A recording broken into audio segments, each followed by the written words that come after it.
Buenos días, bienvenidos a esta sesión académica donde vamos a profundizar en la naturaleza e historia de la Mariología.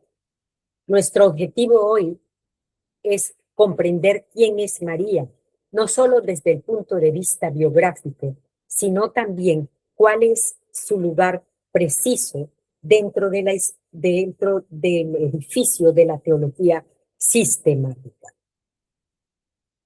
Comencemos entonces definiendo nuestro objeto de estudio. Etimológicamente es el estudio o tratado sobre la figura de la Virgen. Desde un punto de vista teológico real, sería el estudio de aquella parte de la ciencia teológica cuyo objeto es María en cuanto madre del Verbo encarnado y redentor. El estudio se hace, como toda teología, desde el fides querens intellectum, la fe que busca comprender. Es ese estudio a la luz de la fe, de lo que la fe enseña como el misterio de María, con el rigor de la ciencia dogmática universal. Surge entonces una primera pregunta sobre si la Mariología es una pregunta de la metodología fundamental. Si el tratado sobre María es autónomo, y la respuesta es un no absoluto. No es autónoma, tiene una aparente autonomía relativa y armoniosa, pero por necesidad pedagógica, como lo hicieron ver los teólogos Francisco Suárez y Plácido Nígido, para poder estudiar de manera organizada la figura de la Virgen María. Conserva, eso sí, y es de recalcar, esa vinculación armónica con el resto de la teología, ¿no? Y por eso hay que insertar la Mariología, insertarla en el conjunto, en el misterio de esa unión de Cristo y la Iglesia, haciendo un estudio que va muy íntimo con la cristología, la antropología cristiana, la eclesiología y la escatología. El cardenal Ratzinger decía que la Mariología es la expresión más concreta de ese conjunto formado de la unión de Cristo y la Iglesia. Para esta reflexión sobre María, sea verdaderamente científica y teológica, se debe nutrir de las fuentes de las fuentes de la revelación. La Sagrada Escritura es el primer y principal fundamento dogmático, tanto el Antiguo como el Nuevo Testamento, la tradición con el consenso unánime de los padres de la Iglesia y la vitalidad de la lex orandi, que es la fe de la Iglesia manifestada en su oración, y el magisterio, que se encarga de custodiar y que se encarga de interpretar y custodiar de manera infalible la explicitación doctrinal mariana. Sobre los libros apócrifos, como el protoevangelio de Santiago, es importante la observación de que no son revelación divina. Conservan la devoción popular, pero deben leerse con prudencia crítica. Así entonces, la Sagrada Escritura como fuente principal, tenemos en el Antiguo Testamento textos directos como el Génesis 3:15, denominado el protoevangelio, e Isaías 7:14, donde habla que la Virgen concebirá y dará a luz un hijo. Y hay otras expresiones aplicadas en la liturgia como símbolos sapienciales, como el Arca de la Alianza.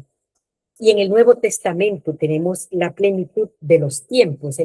Los evangelios de Mateo y Lucas se consideran los evangelios de la infancia de Jesús, proporcionan noticias que son primordiales, donde revelan el misterio de la encarnación.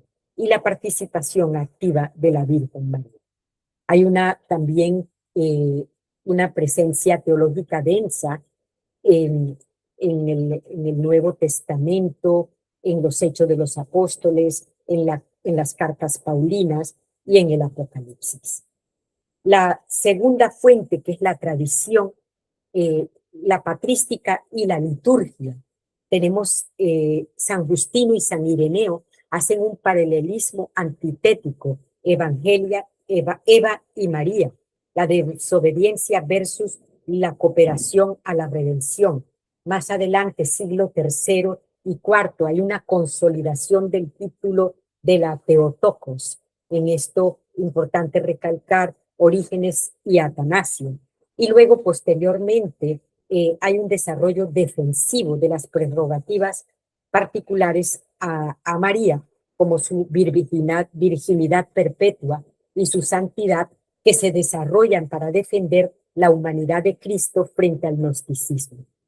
Es importante recalcar aquí la fuerza de la lex orandi, ya que los datos escriturísticos son relativamente escasos.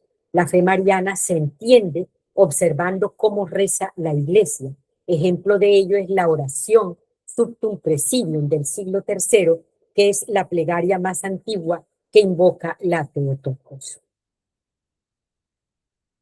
Como fuente tercera, el magisterio eclesiástico nos presenta, en la fuente tercera está el magisterio eclesiástico, eh, que, que nos manifiesta verdades a lo largo de la historia, verdades reveladas sobre la Virgen María. Por ejemplo, la profundización en el misterio de la Inmaculada Concepción.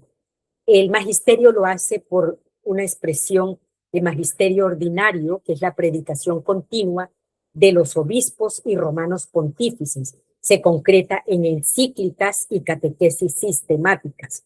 Por ejemplo, el profundo desarrollo mariológico de Pablo VI y Juan Pablo II.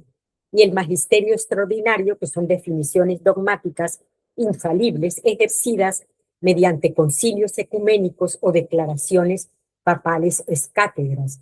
Hitos en esto está en Éfeso 431, la Theotokos, y Vaticano II, 1964, con Lumen Gentium, capítulo 8. En cuanto al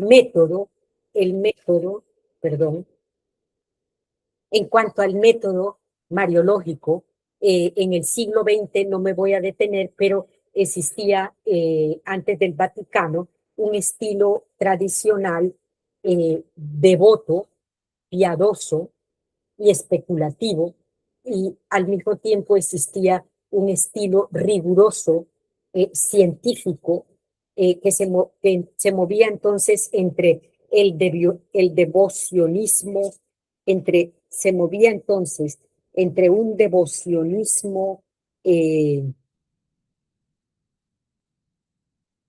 no, vamos a dejar de presentar, vale.